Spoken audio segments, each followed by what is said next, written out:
Hello everyone, welcome back. So we were discussing the colonial rule in India. How does a trading company became the territorial power? कैसे एक trading company जो India में trade करने आई थी, कैसे वो एक टेरिटरी की मालिक बन जाती है, क्या होता है, ये सारी चीज़ें हम आज के लेक्चर में समझेंगे.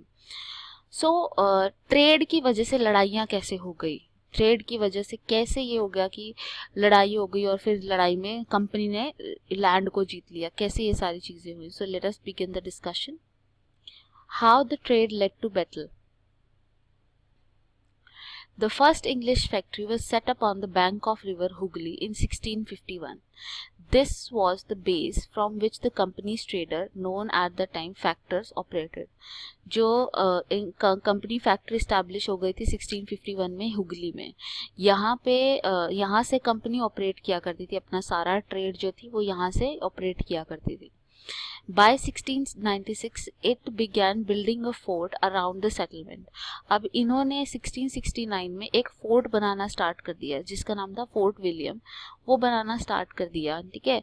दे fought to battle against nawab of Bengal, the battle of Plassey and battle of Buxar. अब इन्होंने लड़ाइयाँ करी, battle of Plassey, battle of Buxar. ऐसी लड़ाइयाँ क्यों हुई? बेसिकली ये लड़ाइयाँ इस फोर्ट विलियम को लेके हुई क्योंकि ये किसी और के लैंड पे, मतलब जो लैंड, मतलब जो नवाब है उसने आपको ट्रेड करने के लिए दिया है, लेकिन आप उसके ऊपर फोर्टिफिकेशन कर रहे हो, कुछ ऐसी चीज़ें बना रहे हो जो कि नवाब को, जिसके बारे में कुछ पता ही नहीं है, तो नवाब ऑब्वियस है वो उससे परेशान होगा, उनसे लड़ाई करेगा, उन्हें पसंद नहीं करेगा. At that time, the kingdom of Bengal included the provinces of Bengal, Bihar, Odisha. Bengal, Bihar और उड़ीसा इसको बोलते हैं हम उस टाइम का बंगाल. जो उस टाइम की बंगाल प्रोविंस थी उसमें बंगाल, बिहार, उड़ीसा तीनों चीज़ें इंक्लूडेड हैं. फिर the Mughal emperor Farrukh Siyar had permitted the English to trade in Bengal without payment of taxes. जो फारूक सियर था उसने बोला था कि बंगाल में विदाउट पेमेंट ऑफ टैक्स जो ये लोग हैं, मुगल एम्परर, सॉरी इंग्लिश जो लोग हैं वो ट्रेड कर सकते हैं बंगाल में.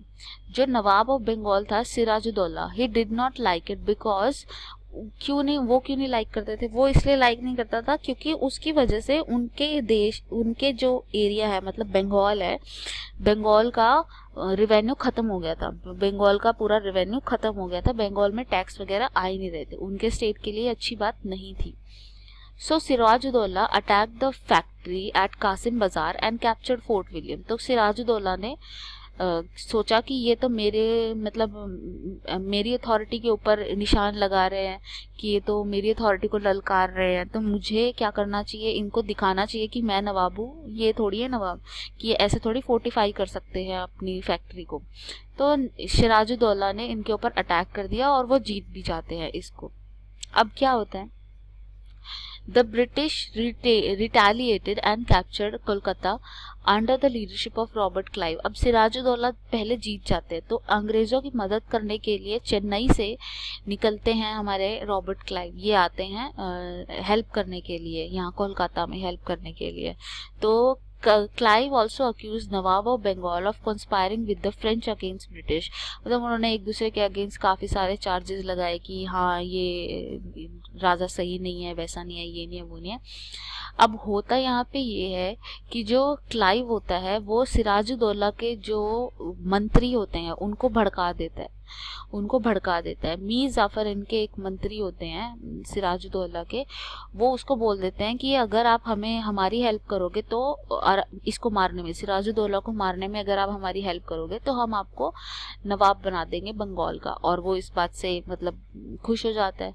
इसी तरीके से ये और लोगों को, ओमी चंद और बहुत सारे लोग हैं, उन लोगों को अपने साथ कर लेते हैं, ठीक है, कि अगर तुम हमारी हेल्प करोगे इस कॉन्स्पिरेसी में तो हम तुम्हें ये देंगे, वो देंगे, ऐसा करके राजा के अगेंस्ट उसके ही दोस्तों को भड़का देते हैं, उसके ही मंत्रियों को भड़का देते हैं, ठीक है. और वहां से स्टार्ट होता है बैटल ऑफ पलासी.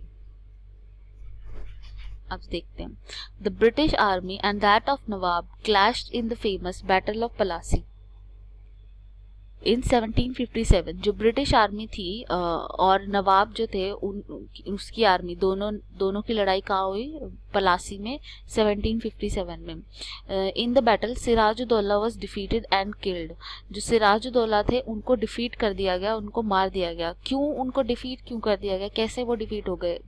वैसे वो ऐसा नहीं था कि वो हो जाते या कुछ था। हुआ ये, उनके साथ धोखेबाजी की गई। जो उनके जो मतलब सेनापति थे मीर जाफर, वो उन्होंने युद्ध करने से ही मना कर दिया। उन्होंने बिल्कुल साफ इस बात से ही नकार दिया, तो पूरी सेना इतर बितर हो गई।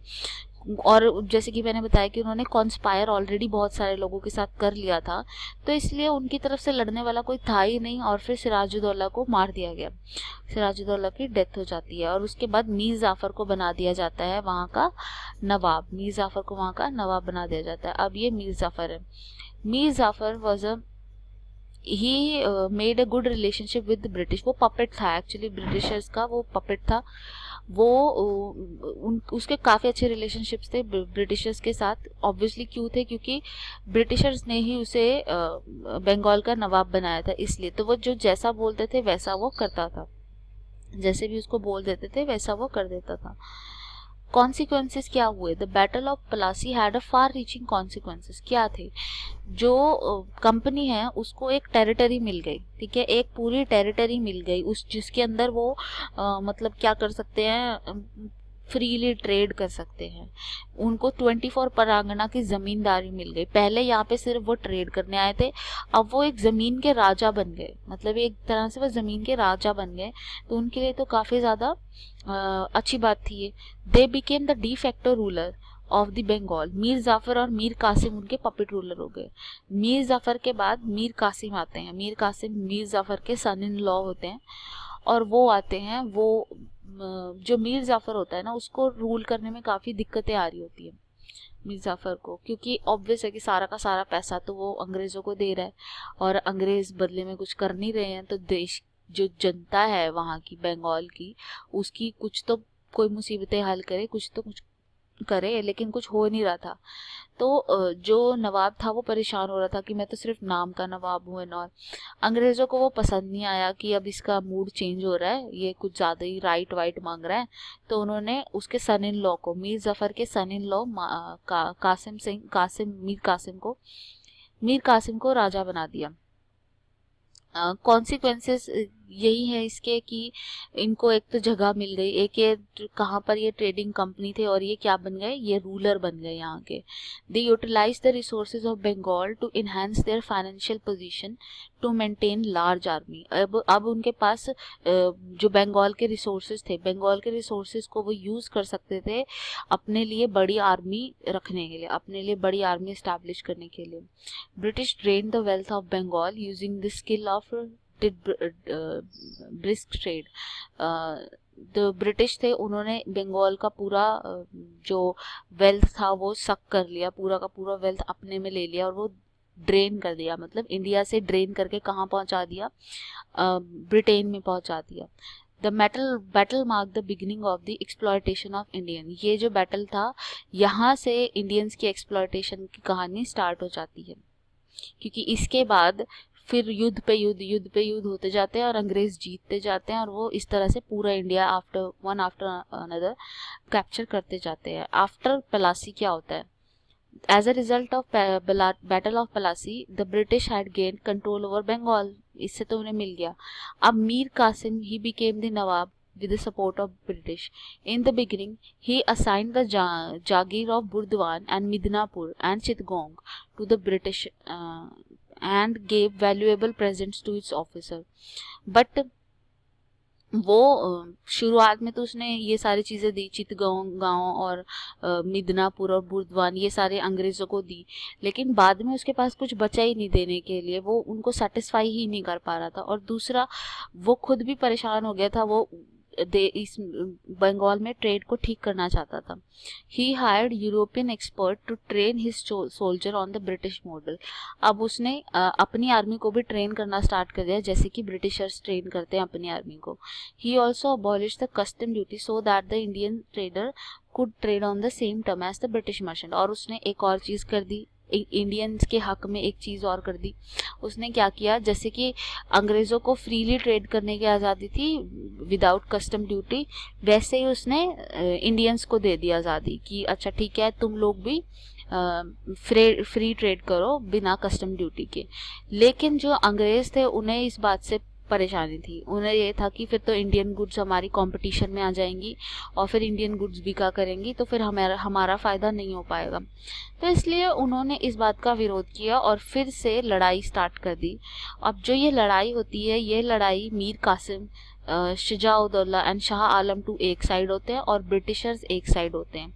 इस तरह से लड़ाई इन दोनों के दो साइड्स में फिर से हो जाती है और इस लड़ाई को बोलते हैं बैटल ऑफ बक्सर। यहाँ से बैटल ऑफ बक्सर स्टार्ट होता है। Mir Qasim was defeated in a series of battles by British in 1763. He fled to Awadh and formed an alliance with Nawab of Awadh, Shujauddaulah and Mughal Emperor Shah Alam II. अब ये तीन लोग एक side हो जाते हैं और Britishers एक साइड हो जाते हैं। अब लड़ाई होती है और बैटल होता है बक्सर का, बैटल ऑफ बक्सर। सो इसके बारे में जान लेते हैं बैटल ऑफ बक्सर में क्या था। Battle of Buxar, the British defeated Mir Qasim in a series of battles. Mir Qasim fled to Awadh. He formed an alliance with Shujauddaulah and Shah Alam. The combined army met the British forces at Buxar on 22nd October 1764 और जो Indian army थी वो defeat हो गई। अच्छा, battle of Plassey का एक और देखने को मिला उन्हें, अंग्रेज़ों को ये देखने को मिल गया कि इंडियन आर्मी काफ़ी वीक है। जो इंडियन रूलर्स है उनकी आर्मी काफ़ी वीक है, उनके अंदर कुछ जैसे ब्रिटिशर्स के अंदर यूनिफॉर्मिटी है, स्किल्स हैं, वैसी स्किल्स उनके पास नहीं है। वो अभी भी बो एंड एरो तलवार लेके लड़ रहे हैं। तो ये सारी चीज़ें उनके सामने आ गई। Battle of Buxar, the treaty of Allahabad was signed in 1765 and Shah Alam II granted company the Diwani of Bengal, Bihar and Orissa. अब क्योंकि बैटल ऑफ बक्सर में ये हार जाते हैं, जो बंगाल के नवाब हैं और जो शाह आलम II मुगल एम्परर है वो भी हार जाता है। तो वो क्या दे देता है इनको, बंगाल, बिहार और उड़ीसा की दीवानी उन्हें दे देता है। दीवानी मतलब रिवेन्यू कलेक्शन करने का हक उनको दे देता है। शुजाउद्दौला को बोला जाता है कि वो 50 लाख रुपए पे करें एज दी वॉर डैमेजेस और मीर जाफर को मीर कासिम को डिपोज कर दिया जाता है और मीर जाफर को अगेन नवाब बना दिया जाता है। मीर जाफर को वापस से नवाब बना दिया जाता है। Shifting of financial control. The Battle of Buxar was a decisive battle in Indian history. The weakness of Indian army was thoroughly exposed. है ना। The Nawab of Awadh and Bengal, Mughal Emperor, now became dependent on English East India Company. अब ये सब के सब नवाब, चाहे Mughal emperor हो, ये सब के सब किस पे डिपेंडेंट हो गए, ये इंग्लिश पर डिपेंडेंट हो गए।